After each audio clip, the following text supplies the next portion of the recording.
progress. Inflation now has fallen from 7% to just 3%. As a result, interest rates have dropped considerably, from families refixing from mortgages that started with a 7 to those that are now starting with a 4 or a 5. And business confidence and consumer confidence has risen significantly, and that is translating into greater levels of investment and also retail activity. And I know many of you will be frustrated, as I have been, that this recovery, now starting to blossom nationwide, has taken so long to get traction. And for many months, it felt like the improving economic conditions at farm gates and on the main streets of Christchurch and Queenstown would never actually filter through here to Queen Street, Newmarket and Lambton Quay.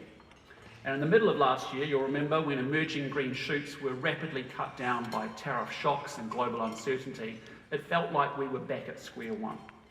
And that period was difficult, especially here in Auckland, but I remain of the view that we got the balance right.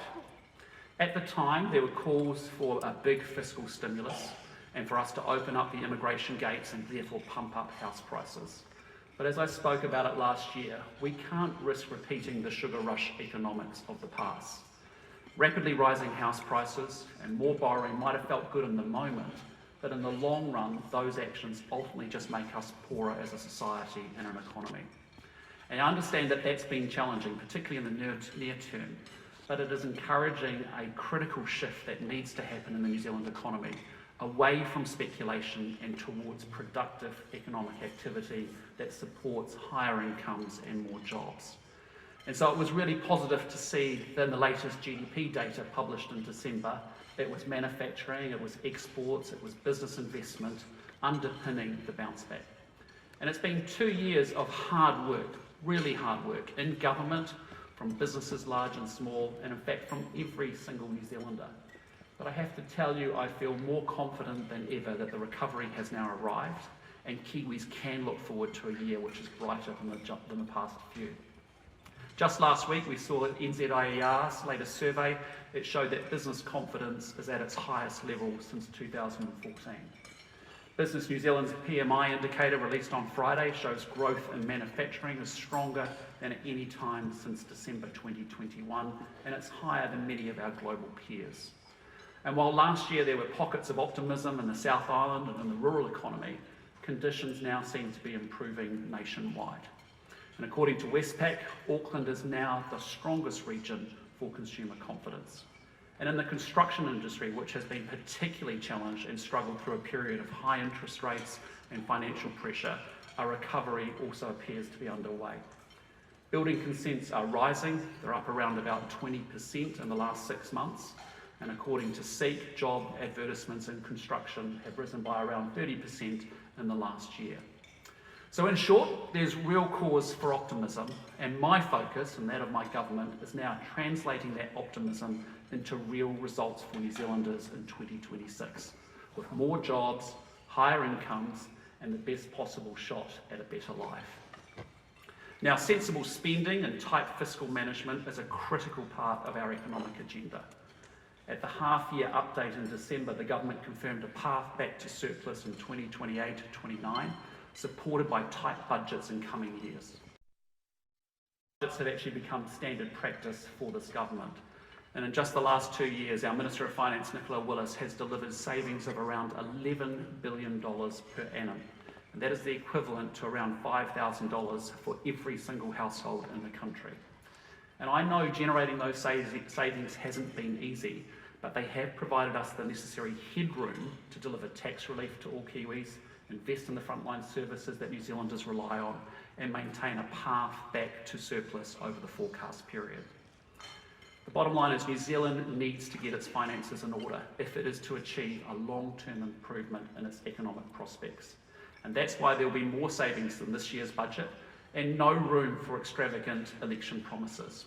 And I want us to be very straight with each other, because I think any party that wants to ramp up spending is being economically irresponsible. Because the only way to spend more money is actually to borrow it or to raise more taxes. And borrowing would lift our debt to dangerous levels, while raising taxes would actually snuff out the recovery and send Kiwis overseas.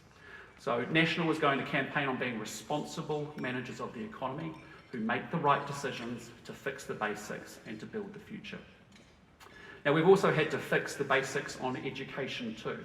And like many of you in this room, I had the privilege of an outstanding state education here in New Zealand that enabled me to go and work and live all around the world.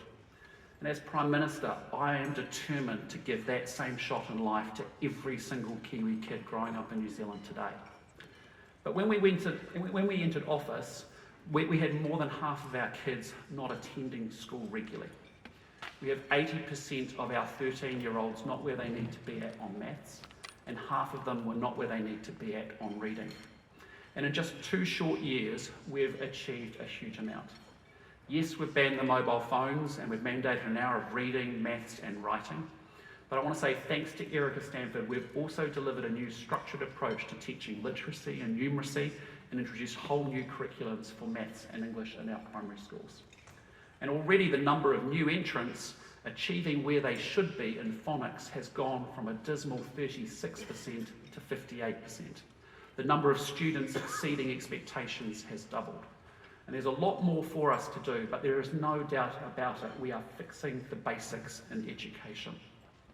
And if I take law and order, alongside the economy, you'll remember 2 years ago, the extent of lawlessness throughout New Zealand was a major issue for Kiwis who were incredibly frustrated at the last election. And between 2017 and 2023, violent crime rose 30%, gang membership increased by 50%, retail crime had doubled, and ram rates had quadrupled. And many of the business owners in this room will have had their own stores robbed, or dairies and liquor stores in their own communities ram raided or robbed at knife point. So I want to say thanks to the efforts of Mark Mitchell and Paul Goldsmith, we embarked on a common sense program of reform to keep Kiwis safe at home, at work and in the community. And so we've cracked down on gangs and banned pipe patches in public. We have delivered tougher sentencing laws so offenders do real time. And we have given more powers to police and put more of them out on the beat. And we still know there's a lot more for us to do, especially here in the Auckland CBD, where the government and Auckland Council have agreed to focus more attention. But the overall results have been exceptional. We have 38,000 fewer victims of violent crime. Youth offending is down by 16%, and ram rates are down by 85%. So when it comes to violent and retail crime, we're fixing the basics there too. In short, we are in a stronger position as a country than we were just 2 short years ago. But as positive as some of those results have been, just fixing the basics isn't enough. Yes, because we have an obligation to leave a lasting legacy of prosperity and opportunity for our children and for our grandchildren, but also because in a more volatile, unstable and uncertain world, we can't afford to be complacent either. For 70 years now, smaller countries like New Zealand have been able to manage our relationships with other countries according to established rules. At the same time, the rising tide of free and open trade has encouraged greater economic integration, dynamic new middle classes in the Indo-Pacific, and a wealth of new opportunities for New Zealand's export industries. But today, our global rules-based system is rupturing. And I've spoken previously about the 3 big shifts that I think make for challenging times ahead for our world. First, we are seeing rules giving way to power. Previously, we could count on countries respecting the UN Charter, the law of the sea, and the rules of global trade. But in an age of sharper competition, we're seeing a pattern of countries respecting international law only when it suits them and ignoring the rules when it doesn't. Second, we are witnessing a shift from economics to security. National security demands are expanding. Governments need to protect their people and their assets against economic coercion, foreign interference, cyber attacks and terrorism. And in the Indo-Pacific region, our region, there's a rising risk of a dangerous miscalculation. And so the bottom line is a country can't have prosperity without security, not least when the tools of commerce themselves require protection. And thirdly, efficiency is giving way to resilience. Our future prosperity can no longer just be treated as an inevitable byproduct of global rules and institutions. Trading arrangements are becoming less certain and less efficient as businesses adapt to a world where tariffs and protectionism, once out of fashion, have made a raging comeback. So against this shifting international backdrop, our government has acted carefully and decisively.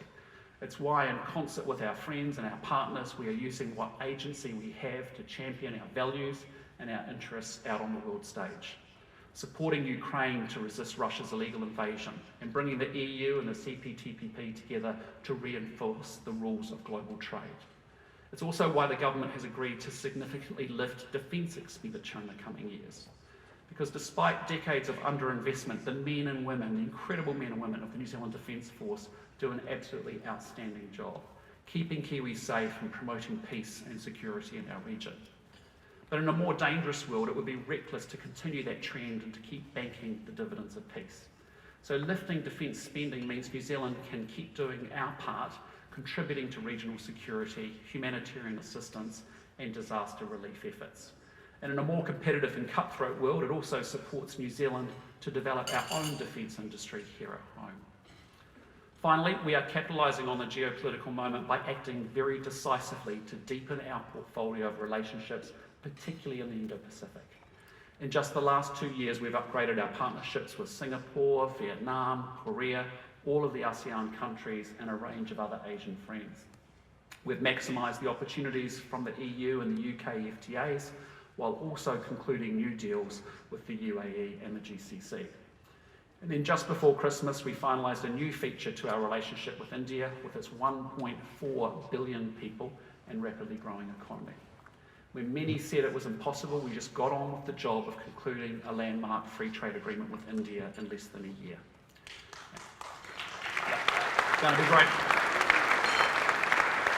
And that agreement eliminates and reduces tariffs on 95% of New Zealand's exports, with almost 57% duty-free on day one of the agreement coming into force. And that's making our businesses more competitive, creating jobs here at home, and lifting incomes. We might live in volatile times, but this government is nonetheless working at pace to position and to secure New Zealand's interests offshore. We're out there hustling and talking to different partners, forging deeper defence and economic partnerships. But New Zealand isn't alone. Every country in the world, all 195 of them, are facing the same challenges. And New Zealand, relative to other countries, I believe, is incredibly well positioned to do well. Virtually everybody wants to do more with New Zealand. We have what the world wants, we are a reliable partner, we have the values to which most of the world aspires, and we're an increasingly confident nation with rising ambition. And that's ultimately good for our economy, and it's ultimately good for our country's future. But in a more volatile and uncertain world, it underscores the importance of controlling what we can control. And the more we are building our economy here at home, and the more that we are developing and diversifying those relationships abroad, the stronger New Zealand gets. We can control the energy and ambition we bring to building a future for every single New Zealander here at home. We can control the posture and the confidence we bring to asserting our interests offshore, making the case for our values and our future. But more than ever, now is the moment for decisive action. Because whether you're driving trucks, whether you're making coffee, whether you're herding cattle, or whether you're getting ready to take on the world, I want us to unleash the extraordinary potential of this country so that everyone can get ahead. Higher incomes, more jobs, and a better shot at the Kiwi dream. And ultimately, that's why I came to politics, because I want us to leave a legacy of prosperity and ambition and hope and opportunity for our children and our grandchildren. I want kids growing up in Christchurch like me that can see a real future for themselves here at home, raising a family, building a career, or starting a business. And so for 2 years, National has been fixing the basics. And now as we head into election this year, National will campaign on a bold plan to build the future and to leave a legacy of prosperity and opportunity for future generations. And that will include 3 big changes that we've already announced and are partly underway. KiwiSaver reform, NCEA reform, and RMA reform. And each of those represents a generational challenge facing the country, and each have actually been put off for far too long by governments unable to or unwilling to confront them. But the country is impatient of waiting for a future that without serious reform may never arrive. And so National has a vision of a more prosperous, confident future with more opportunity for every single New Zealander, and we intend to make that vision a reality. So first, KiwiSaver. If we're serious about building the future, we need to increase our level of ambition for retirement savings. And you might have seen late last year, National launched this first election policy to gradually increase employer and employee contributions over time, rising to 6% each by 2032, and a combined contribution of 12% matching Australia. And that's a policy driven by several objectives. First, to support New Zealanders' financial security against a backdrop of an ageing society and an inevitable lift in the retirement age. Second, to establish a spine of national capital that's sheltered from the winds of financial and political change offshore and available to invest in the businesses and the infrastructure here at home that we will need to become a richer society. And third, it's about improving the returns from work and to make New Zealand a more attractive place to build a career and raise a family by closing the gap with Australia on superannuation contributions. Now, we've announced these changes early so that employers and employees have plenty of time to prepare, but over time we expect that they will lead to much larger retirement balances. So for a 21-year-old earning $65,000 a year and making default contributions in line with the changes already delivered at this year's budget, they could expect to retire with around $1 million in their KiwiSaver account by the time they turn 65. Following National's proposed changes, that same individual could expect that their KiwiSaver balance would be around $400,000 larger, or around $1.4 million in total, assuming they increase their contributions to the plan to higher default rates over time. Now that's a big change. It's critical to our plan to build the future, and it's only going to happen with the National Government after this year's election. Now, second is the proposed end of NCEA. Education is an absolutely critical part of our plan to achieve a step change in the New Zealand economy, enabling investment in digitalisation, technology, and ultimately higher paying jobs that improve our collective quality of life. And as I spoke about earlier, our government's education reform program is already well underway in primary and intermediate schools. But when those students reach secondary school, we want them to have a national qualification that ultimately receives and reflects the same high standards and ambition we expect throughout their earlier years of education.